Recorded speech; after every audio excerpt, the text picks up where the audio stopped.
Today I'm going to talk about access to family physicians in urban areas across Canada. This is a typical example of geospatial research and health services. The main objective of this research is to examine the geographic access to family physicians in urban areas and particularly at a local scale, which is in urban areas, which is a neighborhood in Canada. In this slide, you can see the urban areas. This research is going to be focused, and they are across from all large 14 urban areas from coast to coast in Canada. Overall, there are 61 municipalities across these 14 urban areas. Some urban area is consisted of 16. For example, in Montreal, municipalities together become a one urban area. And in terms of Victoria, there are 9, and there are some municipalities that are just like urban area has a single municipality in case of Saskatoon, Calgary, and Toronto as well. Overall, there are over 11 million population. There were family physician practice locations, over 5,000, and overall, there are 11,561 family physicians, which will the location of their practice location was used in this research work. So this research is, as you know, the 3 objectives, but how this whole objective is going to be converted into the research papers. So if you see, there's overall research is divided into 2 major components. First, to calculate the accessibility. That include especially for the geocoding process using a descriptive data sets of the location, practice location of the family physicians. And the second part is analyzing the data and identification of the underserved population and areas, and then finding the association between the special access and the socioeconomic demographic variables. So the plan for the first paper is basically talking about the geocoding process. The second paper is measuring accessibility and identification of the underserved population. And third paper is the association between access and the socio-demographic variable. And there are 2 conference papers, fourth and fifth one, which is intra-urban variations at the local regression model, and then the choice of geographical aerial units. These are the 2 outcomes of the last paper. So the first paper is where we're talking about the geocoding match rates with less positional uncertainty. So it's an empirical comparison of 2 geocoding services in Canadian urban settings. It's a published paper. So the main objectives is to compare the geocoding completeness and positional uncertainty of 2 geocoding procedures by using street network and postal code data sets to geocode primary healthcare services. If you just want to remind, there are over 11,000 family physicians working in over 5,000 locations across 14 urban areas. So we're talking about their geocoding, their practice locations. And in terms of the second case, to calculate the geographic coordinates of the primary healthcare practice sites and the need of, which is the need for integrated geocoding procedures for increasing match rates with reduced positional uncertainty.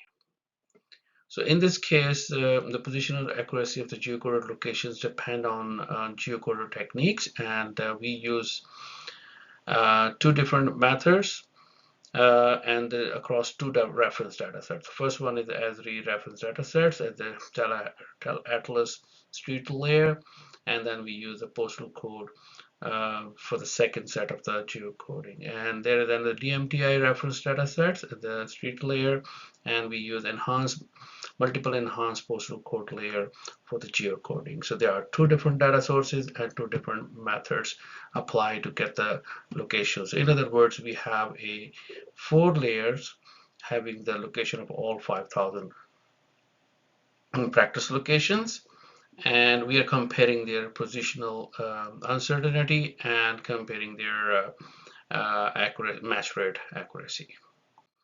As a result, you can see the difference between different pairs of geocoding methods, and the larger the gap between them, it means more uncertainty between the locations. And in terms of total sites, as you know, there's over 5,000, and in that case we match about 96.5% of the locations using Esri Tele-Atlas street data. And in terms of postal code, 98%, and DMTI street layer is 90.5% of the match rate, and whereas the enhanced postal code is 99.4%. So postal codes are having a very good match rate as compared to the street data. So in this case, we just want to give you the idea how the distance can be shown in this slide. This map shows you the location of 4 points of a same clinic, and then you can see the A is using streets, and B is as a postal code, C is the DMTI street network, and D is based on the enhanced multiple enhanced points, which is using the postal code, another version of the postal code data set. So we have a 4 location and of the same clinic, and now you can see the distance between them is paired. So in this table, on the left side of the screen, which is you can see the A minus B is the combination between the Asri street versus Asri postal code, and the distance between them is mean distance is 181 meter, and the shortest distance between A and C, which is 73. And then we have the other measurements. So this is a way we compare the distance between them and to calculate which method and the combination of the method has a less mean distance. So in other words, we can say their location is more close to each other, and they have a more precise. They're pointing out towards the same location. This is the way to determine the location of those. We could try to finalize the location of the practice using this approach. The chart is showing the performance of these different methods across all 14 urban areas, and you can see on the right side of the chart with those large urban areas, they have a less uncertainty and mean distance between them. So uh, what we can see at the end, key findings, we propose integrated geocoding procedures for increasing match rate with a reduced positional uncertainty. As an outcome of this paper, physician practice location were finalized using the following methods. So we use the first method as a street. Most of the geocoded location we get that, and remaining location we got the DMTI street networks geocoded with that, and then finally we use the multiple enhanced points, postal code points 94, and then the last the 3 locations we manually rectify. So this is the way we have 100% location for all practice family physician practice location, but they're using a different geocoding methods.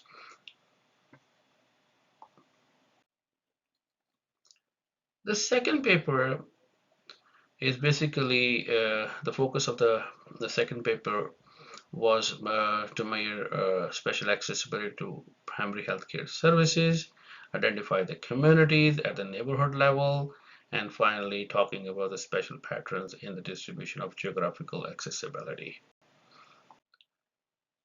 The main method used to calculate the accessibility was a 3-step floating catchment area. It's the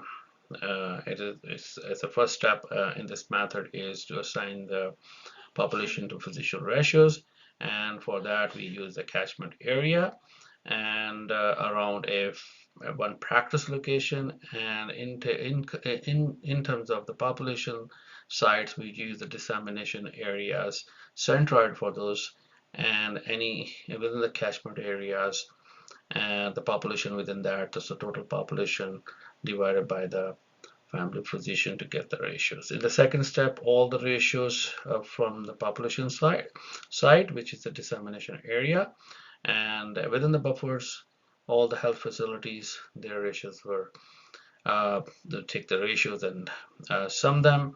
And finally, at the unit of analysis, which is the neighborhood, all the DA level data, all the ratios, we take them and make the aggregate to get the score for the at the neighborhood level. Physician to population ratio. A comparison of physician to population ratio between simple ratio and three-step floating catchment area method at the neighborhood level. So just to describe what is the advantage of three-step floating catchment area.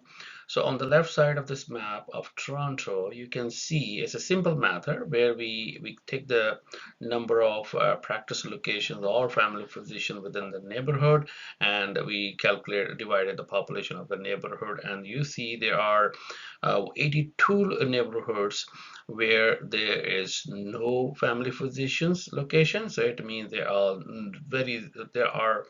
a large number of neighborhoods with a zero values. But on the other hand, three-step floating catchment area care the proximity, and they're not like within the neighborhood boundaries, so they can go depending on the catchment area you define the influence of the family physician or location people would like to be accessed. So in this case, you will see a very small number of in other words, only one neighborhood where we cannot have a score, but rest of the neighborhoods have a accessibility score. As compared to the mean value at the city level, three-step floating catchment area score is 0.975 per thousand population, and as compared to the simple ratio, which is 0.987, which is very close to each other. At a city level, the physician to population ratio is almost same. However, you can see the internal variability give you a very different point of view.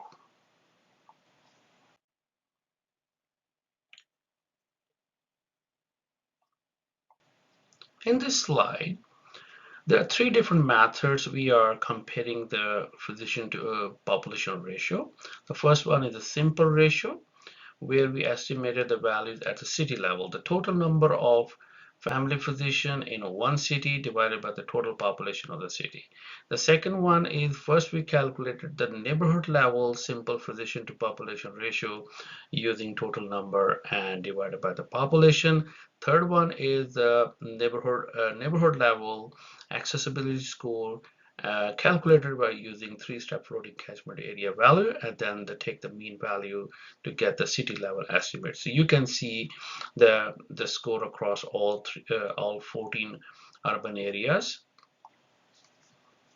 Overall, the low value can be seen in Winnipeg City on the left side of the chart, and the maximum accessibility score is found in Victoria City, which is on average the 1.5 family physician per thousand population, and whereas the Winnipeg is a 0.8 family physician per thousand population. You can see the variation across these 14 urban areas. Another way to see the results, these accessibility scores. And just to remind, there are over in this 11 million population in all 14 urban areas.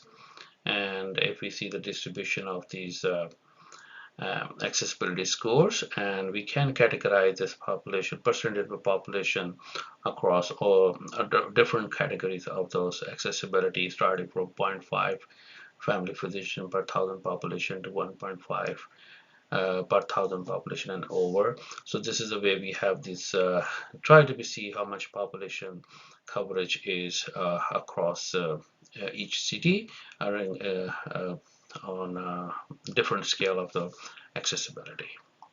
And map shows the distribution of the accessibility. You see in most of the cases the downtown area has a higher accessibility, and whereas urban areas having a more than one central location, so you can see the patterns are somehow follow those population sites.